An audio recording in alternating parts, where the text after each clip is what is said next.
Yo, yeah. We gonna rock out till 5, man. I'm tired. We gonna rock out till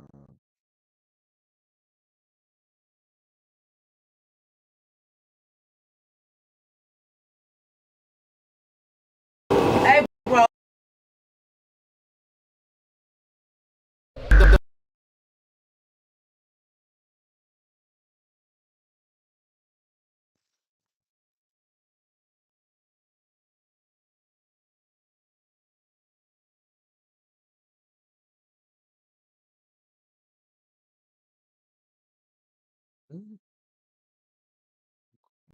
Man, pose as team to get into high school. I'm saying,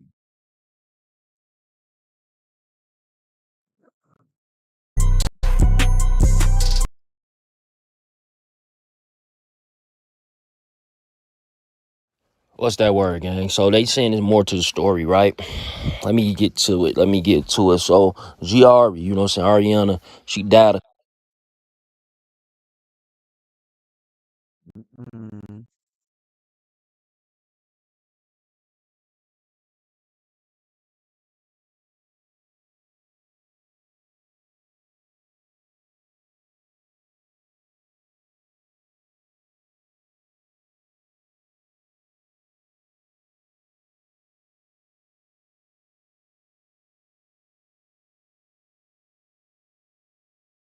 huh. Yo, what's the word? What y'all dealing with?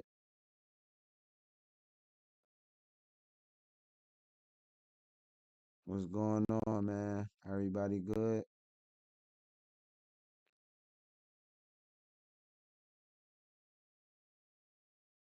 We gonna rock out till 5 o'clock.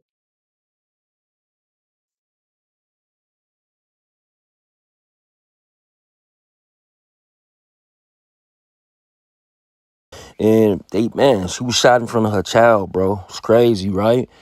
And she an inspiring rapper. She got that song "Want All the Smoke." So people all in the comments like, well, she wanted all the smoke, you know what I'm saying? But it's just crazy, bro, in front of her kid.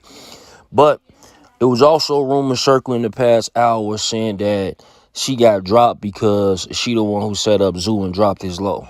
Now, people from 757, because remember I told you that's supposed to be 757 BA baby mama, and she got ties to she's 300. They saying, right, but the people from 757 is saying she set up Zoo. They says females be thinking they can do this shit kind of stuff, walk on earth. Don't come on my page spreading no damn lies. So as y'all can see right there, say don't come on my page spreading no damn lies. So they definitely denying it. I don't know where that rumor came from, but y'all know how them guys on Reddit, y'all know how them guys be in Sharkology, man. They be doing any investigations. So, but y'all get in the comments and y'all let me know what y'all think, man. It's definitely the Cloud Chaser gang. Yo, what's the word? What's the word, man? We got some news to report when it comes down to G Ari. She's a rapper out of Chicago. Um, It's all on the screen right now. But basically, she was shot and killed today, man, in Chicago, gang. You know what I'm saying? They saying that she was actually shot in front of her child, which is crazy to me. You know what I'm saying? And just one of them situations. It's like, damn. You know what I'm saying? People dying left and right now. You know what I'm saying? Females getting hit too, so it's crazy, bro. But in front of her child, though, that's what's wild. That's what a lot of people are outraged right now. And from the looks of it, looking at this picture, looked like she was in traffic. You know what I'm saying? Right there on 76 and Van Cyn. And shit, somebody must have got up on that car and shit started firing. But yeah, man, she was just shot and killed just a couple of hours ago. She got that song "Want All the Smoke," and that song actually decent. You know what I'm saying? Y'all go stream that. Hopefully, shit, our daughter can get some of that money from that video or something, bro. That shit wild, man. But she was an inspiring rapper. She ain't have many songs out. I think I seen like a couple of them. You know what I'm saying? But that "Want All the Smoke," that was the one that they said that was gonna go. La la. I gotta plug my phone up. Was still sick? Damn it.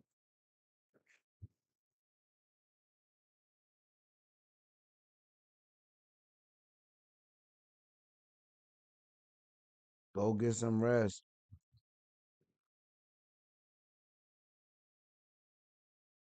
Are you taking anything or no?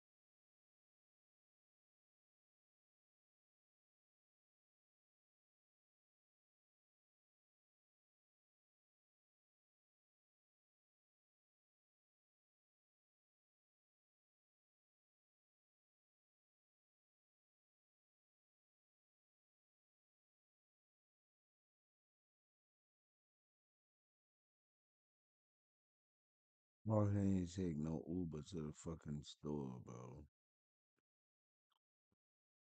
I know he ain't do that, bro.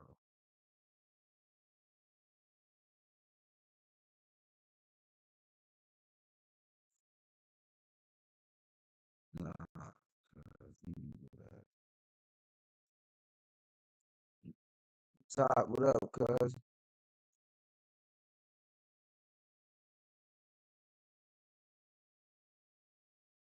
You want to support me? Go to Nene Marie 37 on IG and purchase a signed copy of my book. That's how you support me. Make sure you smash that like button. Go right now and follow me on TikTok at Trenches News 3837. That's my only TikTok. For Feed Season 2 out now, y'all. For Feed Season 2 out now. Make sure y'all go and check out Season 1 also, man. Shout out to OG. Oh, it's your boy Trenches News, and I'm back at y'all with another one. Appreciate all the support. Thanks for everyone who subscribed to the channel. If you ain't subbed to my channel, make sure you do. Make sure you join the membership. Shout out to all my moms. Remember, if you got anything extra, I said extra, not food, hygiene, clothes, bag it up, take it outside, and give it to the less fortunate. Remember, we all one step away from being homeless. I don't care how much money you got or you think you got. Mother Nature could come and destroy everything, and now you homeless. So make sure you get back.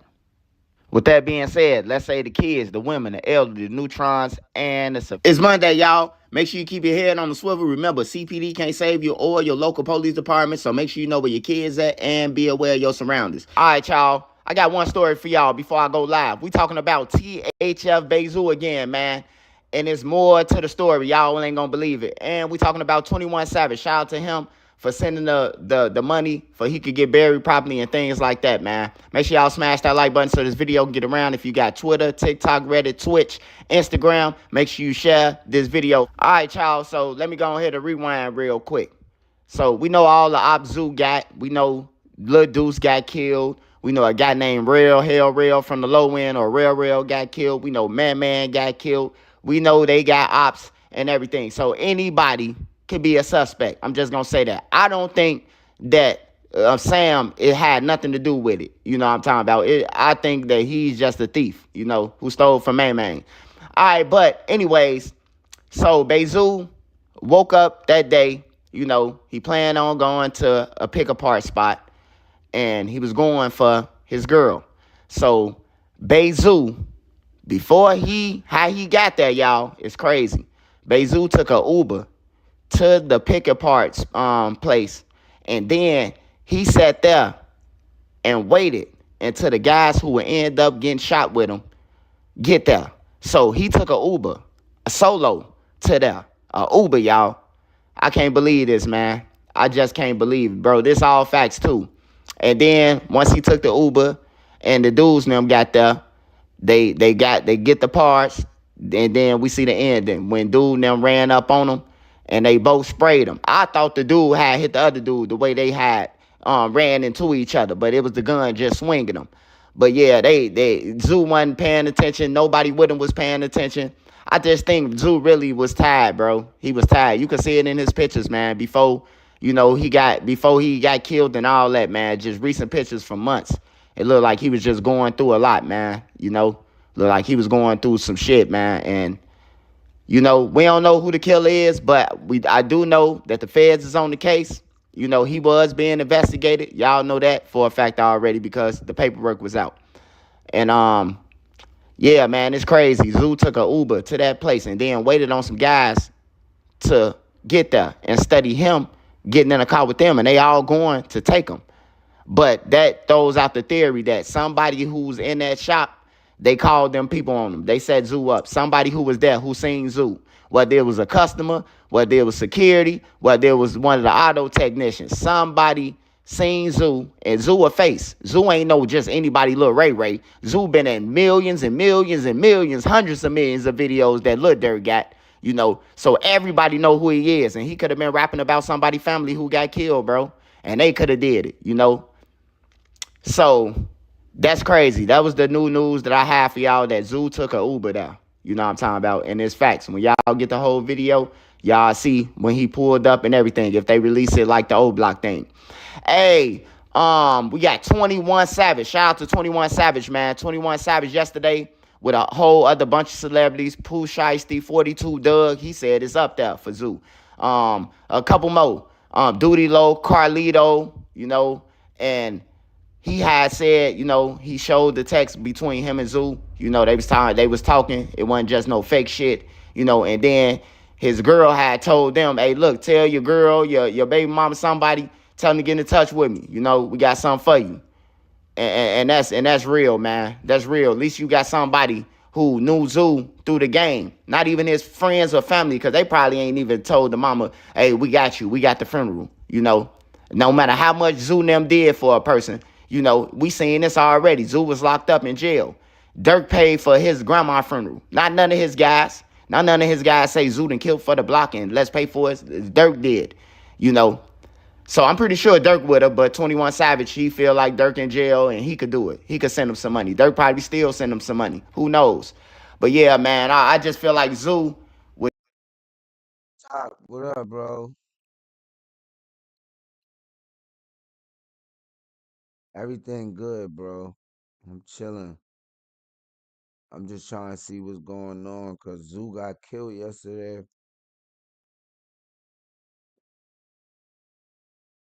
One of Lil Durk friends.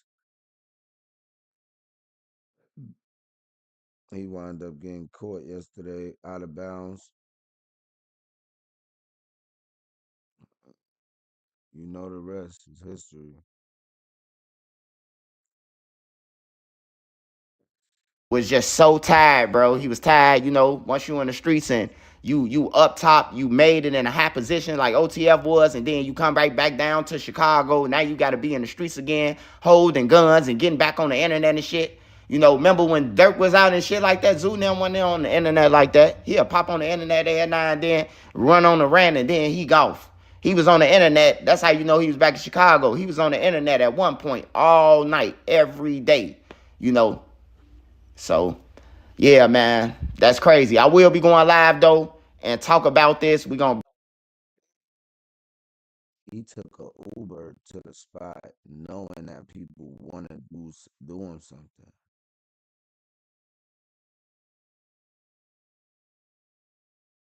Like, what Juvie talking about? But that shit crazy, bro. You know you one of them people.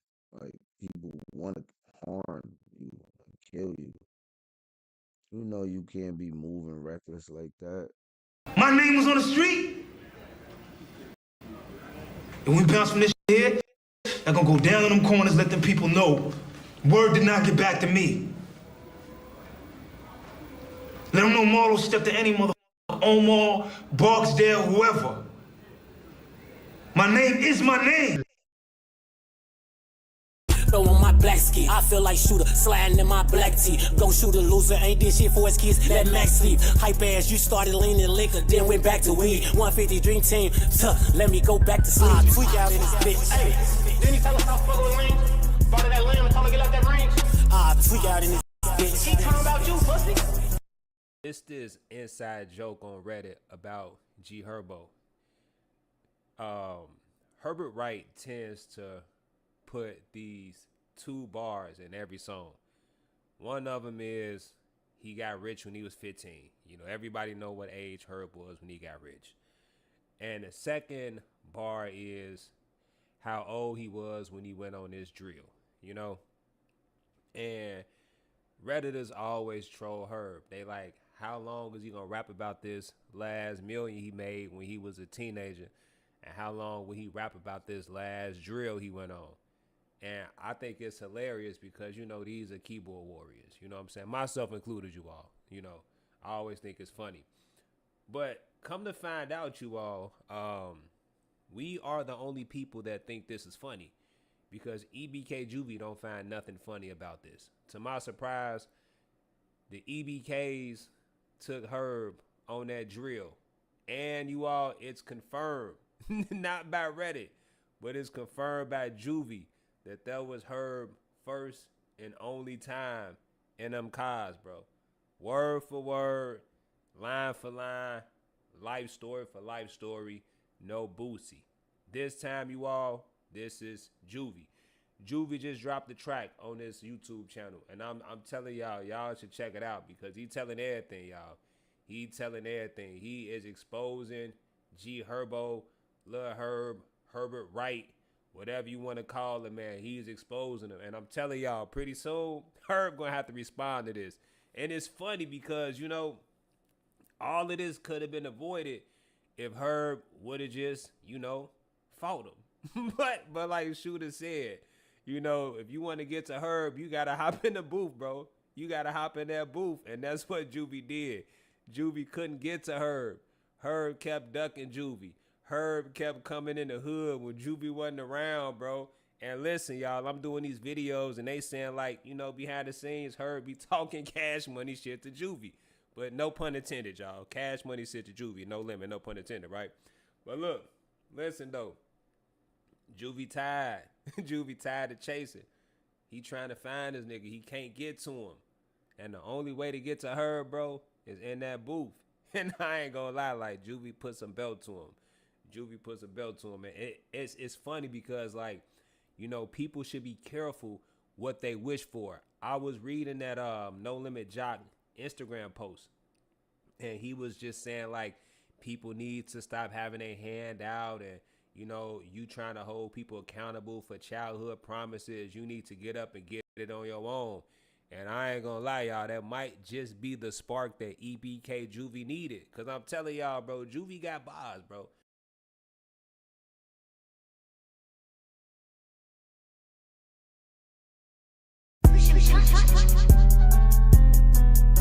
He got PTSD. I got that bipolar and ADHD. Juvie crazy. Ain't that little Dave on the mix? Let me see that lighter.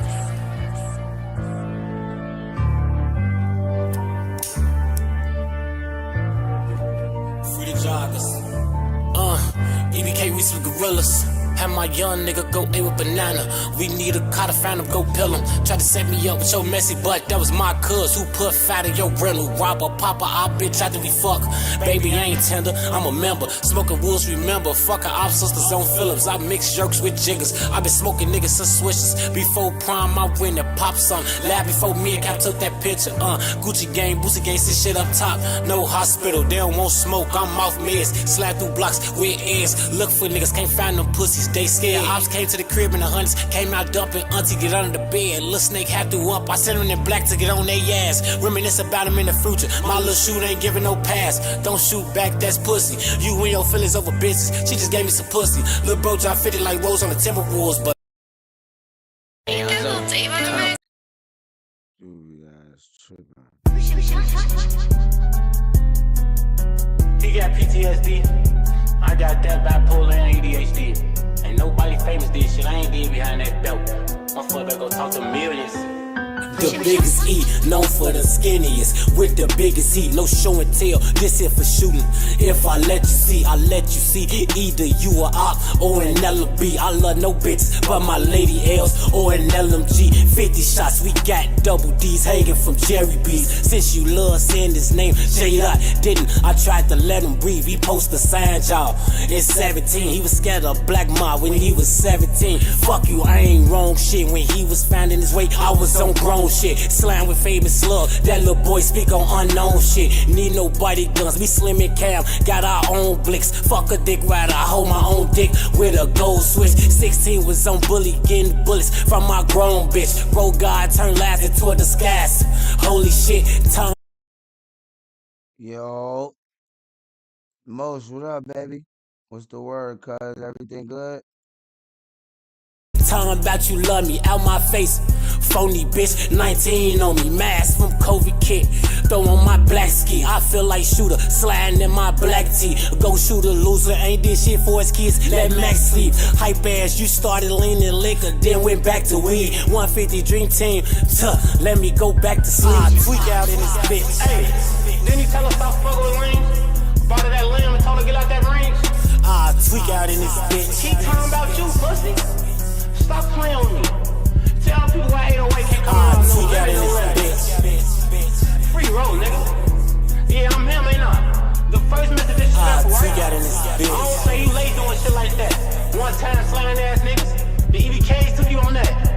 Me, I'm a shark from a dog breed. Got frog ass with dog teeth. I be on bullshit. Whoever on the other side of the fence can hear when the dog breathes. 16, seen the matches, he still ain't called me. That's behind scenes. They come shoot, get behind me. He think his big homies killers. His little behind green. Damn, let me speak up. It ain't us. He posted took the whack to Egypt. See you was ramming and the fans didn't keep up. Go around niggas who don't like me. I thought we supposed to link up. You let Greg brother get robbed and then you got beat up. I know a lot, he reply again. Everybody, get your teacups. I got footprints and no limit grass. Mexican dad puppet, you forever do it, no limit sass. I gave lows and throw for no limit Greg. What about you, little boy out in this bitch? You rich, you ain't gotta be slat. But tell somebody vouch for that consignments. Tweak out in this bitch. Nah, not nobody under that spell. Call somebody on 78 and have them vouch anything over there because of you. Tweak out in this bitch. Alright. You's a fucking liar and a deceiver. And a cheater. Tweak out in this bitch. Hey, you don't know face though. Alright, I quit. Make me tweak out in this bitch.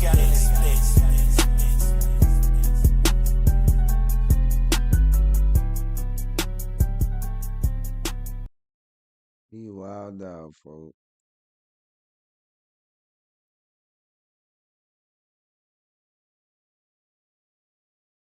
Top, I ain't watching no goddamn Spirit Box, bro. Before you trying to watch some ghost, some witch shit, the fuck?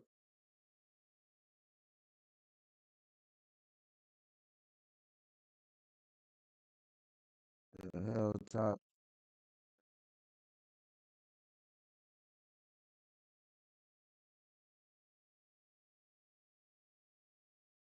Who this guy, Top? Quebec City Police Sunday morning confirming the criminal organization thereafter and the identity of the man running it. The Blood Family Mafia, police say, is led by Dave Turmel, a 27-year-old from the Quebec City region, right now on the run. Les pieds dans l'eau, au bord de la mer. Demain je drop, il faut une maison pour la mer. Faut battre le fer quand il est chaud. Dis-moi que les motards, c'est des salopes. Ah non, c'est des salopes. Dis-moi que tu vas travailler pour BFM. Ouais, y'a BFM, on va travailler pour BFM. Je te jure, bro. Plus chaud que le feu en enfer. Campé comme Donald Trump pour faire la guerre. Quebec City might look calm and historic on the outside, but behind the scenes, a whole different story was playing out one that puts the city in the national spotlight. A 28-year-old man from Saguenay, 200 kilometers north of Quebec City, was found right here in Montreal's Rosemont overnight with his finger and toe cut off after a possible kidnapping linked to drug trafficking. This comes amid increased violence related to street gangs in the province, particularly the Quebec City and Montreal regions. At the center of it is Dave Turmel, better known on the streets as Pick. Turmel, now 28 years old, is the alleged leader of the Blood Family Mafia, a street gang born in Quebec City that grew into one of the province's most feared crews. For more than a year, he was on the run, topping Canada's most wanted list, with police calling him the man at the center of a violent turf war against the Hells Angels. The violence tied to Turmel's gang.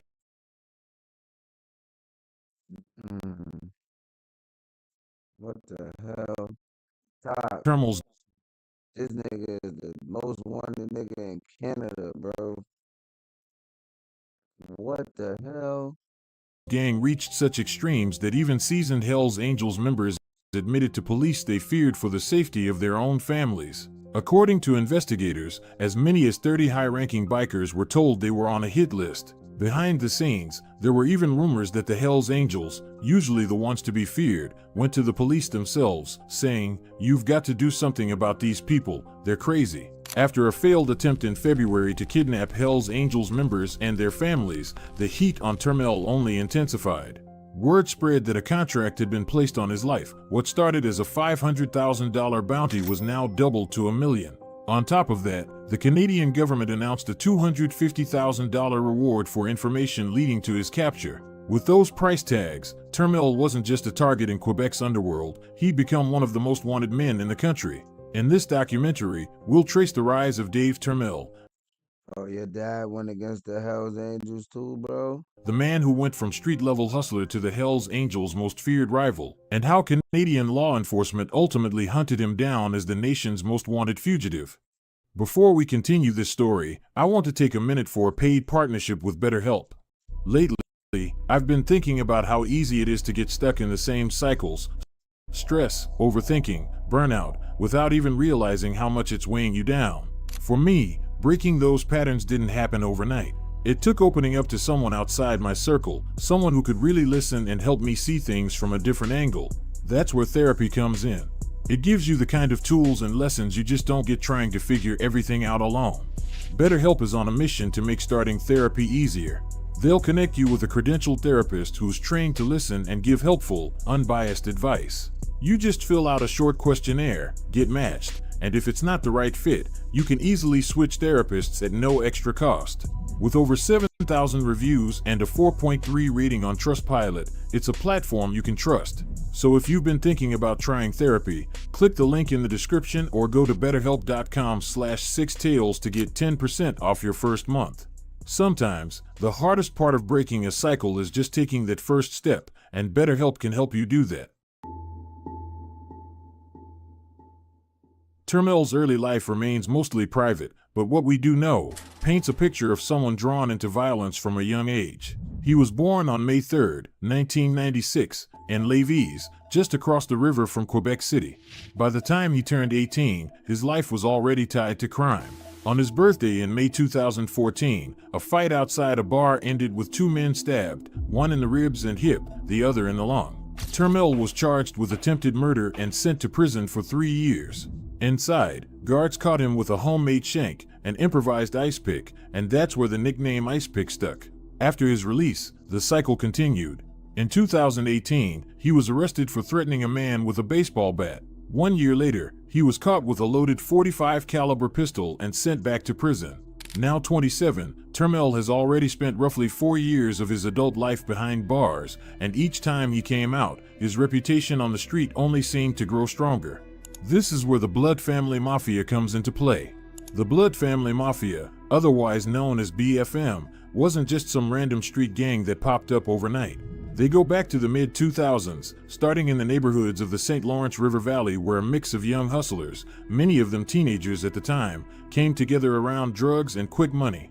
At first, they weren't seen as a major threat. Quebec's underworld was still dominated by the Hells Angels, with bikers controlling most of the cocaine and meth pipelines, and the Italian mob pulling strings behind the scenes. For a while, BFM operated in the shadows, selling locally and moving quietly. But as the gang grew, their reputation began to change. Hells Angels try to take over UK top. They be trying to take over everywhere, bro. I ain't gonna lie, bro. This shit crazy. They weren't just another crew paying tribute to the bikers. They wanted their own piece of the drug trade and, eventually, full control of it in parts of eastern Quebec. By 2023, with the backing of Montreal's Sicilian Risotto mob, Dave Turmel consolidated smaller street gangs under the BFM name and openly pushed back against the Hells Angels' 10% drug tax. The Hells Angels didn't take kindly to Turmel's defiance. By March of that year, he found a GPS tracker hidden on his SUV, a chilling reminder that someone was watching his every move. But Icepick wasn't fazed. He retaliated by spraying bullets into the home of Matt Pelletier, his former partner in the drug and pimping game, and son of Quebec City's Hells Angels founder, Marc Pelletier. The violence only escalated from there. In November 2023, Michael Dooney-Guerin, the Angels' top enforcer in charge of collecting that 10% street tax, was gunned down while shoveling snow in his own front yard. By the summer, the Crown had indicted Turmel, and he bolted for Europe.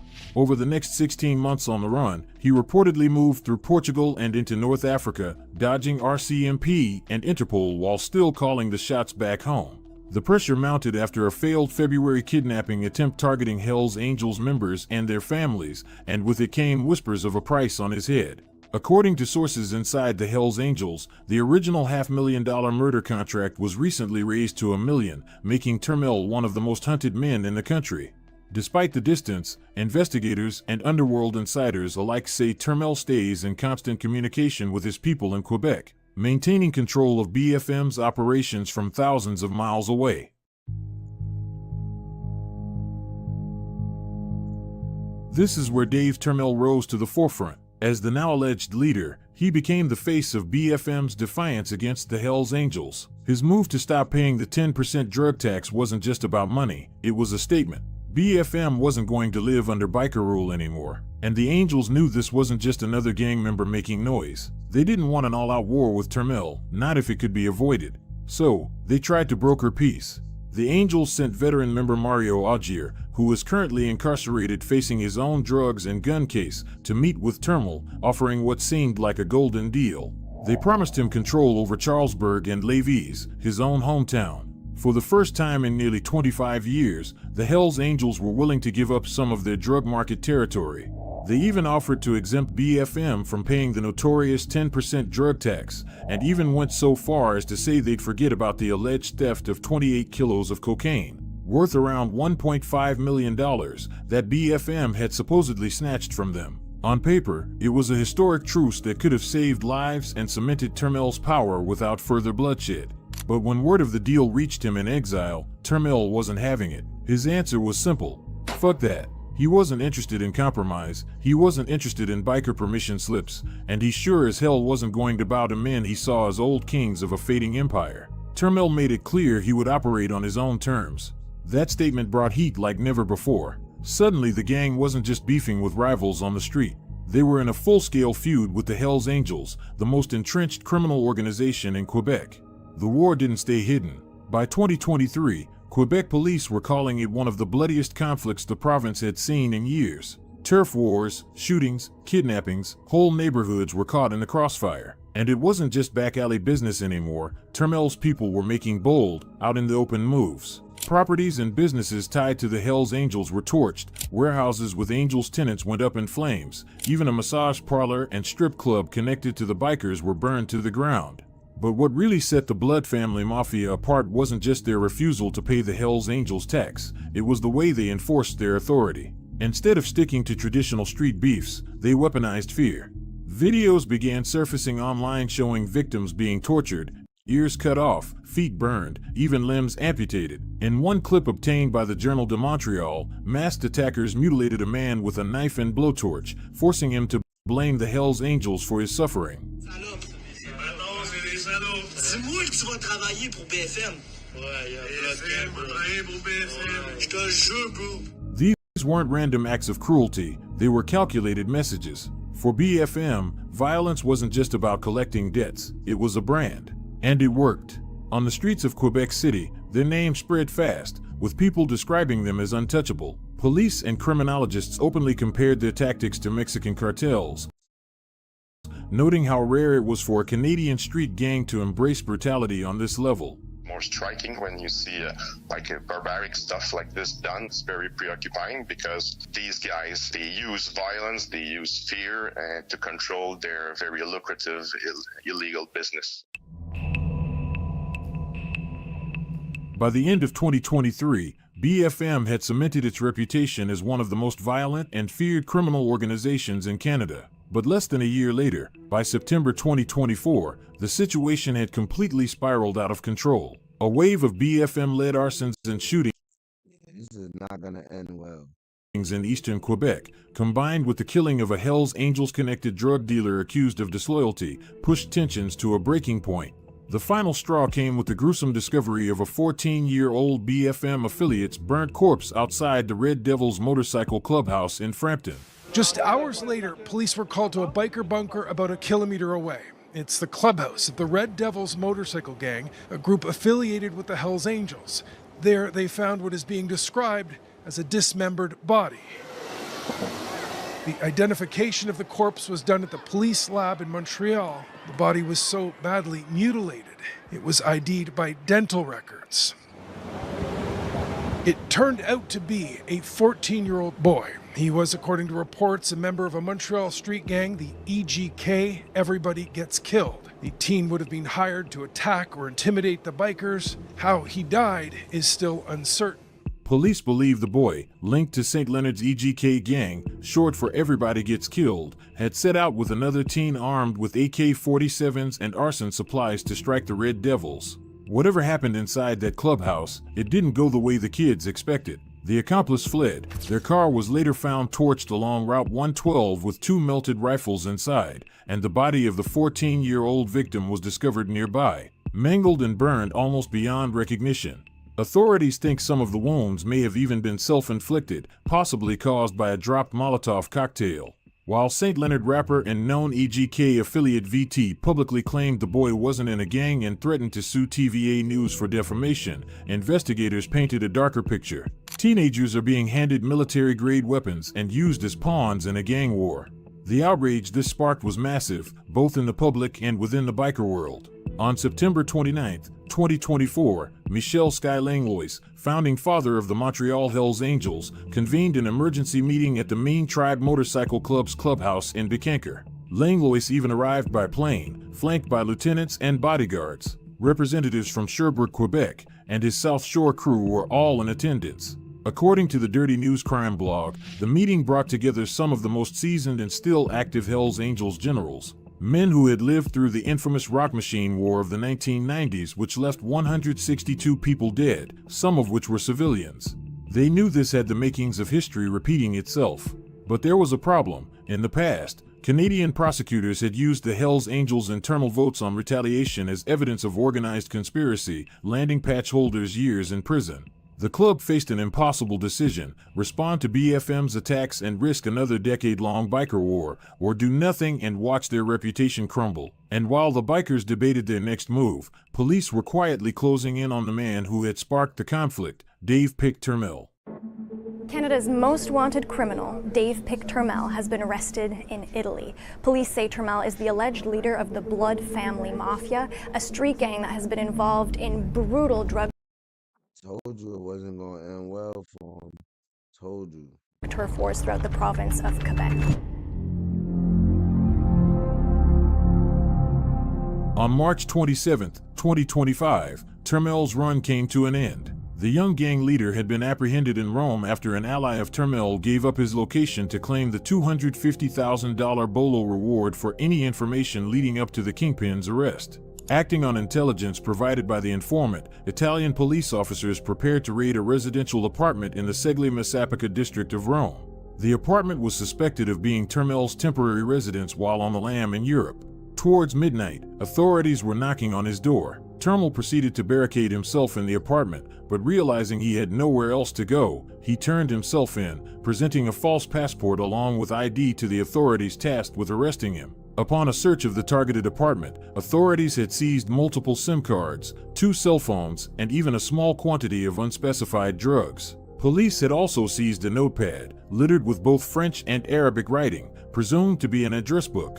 Police also found keys to a Mercedes-Benz, pointing out that Turmel was rolling around in luxury months prior to his arrest. He was arrested and brought to the Regina Coeli prison in Rome, where he is currently awaiting extradition back to Canada. Even with the kingpin behind bars, Turmel's fight is far from over. Prison has proven just as dangerous as the streets, and the Blood family mafia's reputation for violence has followed him inside. Reports describe BFM members being targeted and tortured behind bars, showing that incarceration doesn't end the cycle of brutality, it just shifts the battlefield. At Orsonville Prison, BFM affiliate and rapper James Celestin, better known as Freakant, was stabbed at least 10 times with a homemade blade in March 2025. A score settled in the gang's internal power plays. Worse, the gang has started turning on its own. One example is Maxime Maheu, a 25-year-old tied to BFM who flipped and cooperated with police. Weeks after being sentenced to 5 years for arson and assault, Maheu was found in his cell so badly beaten that guards couldn't even recognize him. His fingers were broken, his face shattered, and he suffered multiple fractures. 6 inmates were later charged in the assault, one with attempted murder. And as if that weren't enough, BFM's presence inside Quebec jails has escalated into open warfare with staff. On a Monday evening in March, officers reported a drone flying toward the Quebec City Detention Center carrying a large package for the BFM wing, home to around 40 of the gang's members. Inmates smashed their cell windows, sprayed guards with pepper spray, and tried to reel in the drone with a pole, turning the sector into what officers later described as a riot. One correctional officer admitted they've come to expect stabbings whenever they step in to confront the gang. For law enforcement, these incidents prove a harsh truth. Even locked up, BFM hasn't lost its grip on violence. For investigators, the arrest of Dave Turmel closed one chapter, but the story wasn't over. Remember, Turmel had spent more than a year directing BFM from abroad, even as his name was plastered across Canada on wanted posters through the Bolo program. Authorities described him as ruthless, willing to do anything to control the drug trade in eastern Quebec, and they warned that as long as his allies remained free, the violence wouldn't stop. His closest lieutenant, Al Boivin, was next on the radar. Considered Turmel's right-hand man and with him locked away, Boivin is currently ranked as Canada's most wanted fugitive. Boivin grew up in the same Quebec City area, earning a reputation as a reliable enforcer who didn't hesitate to use violence when money or loyalty was on the line. Police say he was deeply embedded in BFM's drug trade and played a key role in the kidnappings, extortion schemes, and intimidation tactics that made the gang notorious. Investigators believe that while Turmel ran things from Portugal and later Italy, Boivin kept operations moving on the ground, making him a crucial piece in BFM's power structure. Even as police launched massive crackdowns, projects like Malsain and Scandaloo, their influence held. Dozens of members were arrested, but the gang itself wasn't destroyed. Police would later admit that as long as leaders like Turmel and Boivin were in play, the Blood family mafia would keep finding ways to operate. For the younger generation of street soldiers, Ice Pick had become a symbol, someone who challenged the decades-long grip of the Hells Angels and proved that a local street gang could stand up to the old order. Whether his fall marks the end of the Blood family mafia's rise, or just the pause before someone else steps up, is a question Quebec's underworld will have to answer. And with Al Boivin still on the run, it's clear this story is far from finished. Damn, that was crazy. That was crazy, bro. I'm about to light the last blunt, man. We out of here. Yeah, that was a crazy story, bro. Bro went to war with the Hells Angels.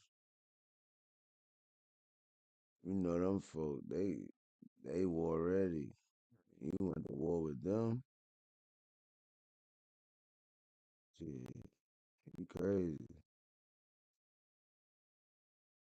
I ain't gonna lie.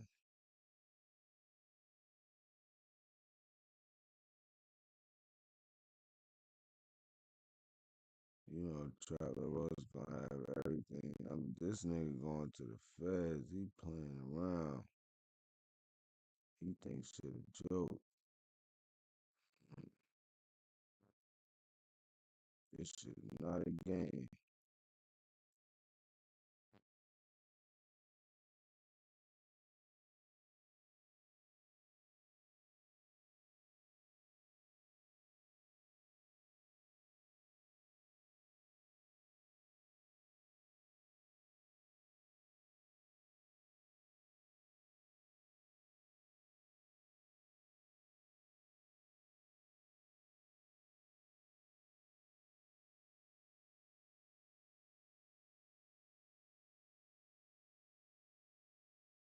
Just last week, Fox 5 learned there were 4 inmates stabbed in 4 separate incidents. Inmate Kelvin Watts was stabbed multiple times last Wednesday and remains in the hospital. All right, so YFN Shell Kel, one of YFN Lucci's homies, got stabbed multiple times last week while locked up inside of the Fulton County Jail. They said he was stabbed at least 10 times. Now, Shell Kel wasn't even in there serving any real time. He was just doing a short bid on a simple probation violation that he got a few months ago. It's nothing serious. It's really the type of thing that people should get through quick, right? They'll get processed and go home after they do a little bit of time. But instead, in Fulton County, we got things like this right here happening where Shell Kel was doing a short bid and got stabbed up and is now in the hospital fighting for his life. Now, the clip we watched at the beginning, you heard them mention him by his real name, Kelvin Watts. And as you can see in this photo right here, it's a serious situation. Bro is currently in the hospital. They got breathing tubes all in him. He's fighting for his life. And for those of you who don't know who he is, Shell Kel has been tied to the Atlanta rap scene for a while. And the whole YFN versus YSL beef that happened years ago, you know, them two have squashed it. Now, apparently, at least publicly, they've said that they've squashed it. But Shell Kel was a part of that entire thing. And you might have heard his name come up in the YSL trial. I remember cops taking the stand talking about they arrested him. He was bloodied up after a shootout. And there was even speculation that he was responsible for shooting at Young Thug one time, right? Y'all might have seen his interview on DJU TV where he got asked about it.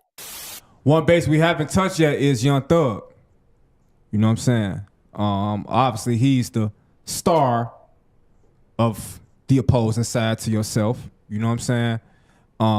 And when we go back to the trial and hear Shell Kel name coming up, they say Shell Kel shot up Young Thug car and he had to pay for a window. And you know what I'm saying?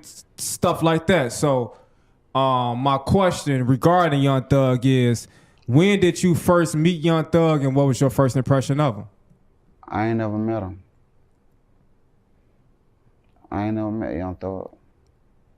And I ain't got no personal impression about him, you know what I mean? Like, I don't know him. Okay, cool. So that was the situation in which you clapped at his car or no? Now, Shell Kel obviously never confirmed that he's the one that shot at Young Thug's car. He just brushed it off, said that he didn't know Thug. But even him just being in that conversation kind of tells you the stuff that he has been involved in. Right back in like 2015, I think he was actually arrested for a body, right? And in that case, Atlanta police arrested him and another guy in connection with the shooting that left a woman driver of a car dead. Apparently, he had only been out of jail for 4 days when he was charged with that crime back in 2015. I don't really have any more information on that, but I said all that to say when news broke that, you know, he was stabbed in Fulton County Jail, it caught people's attention because he's somebody that's been right in the middle of the Atlanta drama for years. But him getting stabbed in jail while doing just a short stint in there really does expose a bigger problem in Fulton County, and that is the jail itself, right? The Fulton County Jail has been a disaster for a long time now. It's been overcrowded, dirty, violent, and straight up dilapidated, falling apart. It's people dying in this jail, people getting jumped in this jail, people getting stabbed every single month. And every time something like this happens, the county pretty much just says, oh, well, it's because the building is old and we need more staff. They've got all the excuses in the world, but Fulton County Jail is so bad that it has been under federal watch for years now, right? Back in July of 2023, the U.S. Department of Justice's Civil Rights Division announced that it had opened a federal investigation into the conditions at the Fulton County Jail. It's so bad inside of this county jail that the news of Shell Kel being stabbed actually wasn't even a news clip about him being stabbed. Instead, it was about how 4 different inmates were stabbed within 48 hours of each other, right? Y'all take a look at this. We are beyond an emergency situation, and we've been saying that from day one. Fulton County Sheriff Patrick Labatt says he has sounded the alarm about the dilapidated conditions at the Fulton County Jail for years. But the majority of the Fulton County commissioners, he says, are not listening. Just last week, Fox 5 learned there were 4 inmates stabbed in 4 separate incidents. Inmate Kelvin Watts was stabbed multiple times last Wednesday and remains in the hospital. Here's what the sheriff told us the same day Watts was stabbed. We need immediate relief. I've said that since 1/1/21 when I took office, said that at the beginning of my second term, and I will continue to say that. We need action now. In July of last year, the sheriff seemed to have explained exactly what the problem is when he gave reporters a tour of the Rice Street facility. The building is being weaponized. And so to that extent, that is why I have been steadfast about the need for a replacement facility. The Fulton County commissioners did not agree and voted for a $1.2 billion solution of building a new mental health facility and renovating the Rice Street jail. The sheriff tells me the commissioner's solution is short-sighted and will take too long. Do you all ask these questions or do you even care? His critics say the problem is a jail management issue, but at least one Atlanta City councilman said at Monday afternoon's council meeting he agrees with the sheriff. It is wrong for Fulton County not to build a new jail. So you heard what he said. It is beyond an emergency inside of the jail. And just think about that. The sheriff himself, which is the man who is running the place, basically said his jail is a full-blown disaster. And yet they are still putting people in it every single day. When the sheriff has to publicly admit that his jail is collapsing, that means that it's already too far gone. This place has been on the news nonstop for its stabbings, deaths, mold, broken locks, everything you can imagine that could be wrong with the jail is wrong with this jail. They've had reports of inmates having to sleep on the floor because they don't have enough beds for everybody. And even after the feds stepped in earlier this year, after the DOJ said that they were going to monitor the jail, this is still happening. You got 4 inmates stabbed in 48 hours, one of them being a known figure like Shell Kell. And the crazy part is they act like it's business as usual. You heard the sheriff say that the city council basically won't even listen to him when he says that he needs help with this problem. Even though the violence is so out of control that even the officers in the building aren't safe anymore. Just 2 weeks ago, there were reports about a detention officer being stabbed by an inmate.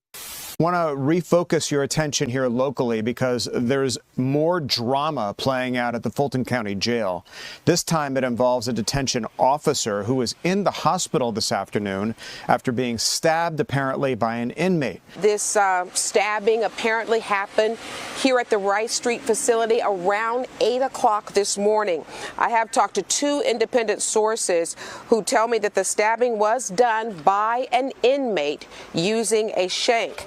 You see what I'm saying? It's not just inmates that are getting stabbed, it's the COs too. That's how bad this place is. It's chaos from top to bottom. And yeah, I know somebody is going to be in the comments saying, well, don't do the crime if you can't do the time, but that logically just doesn't really hit here.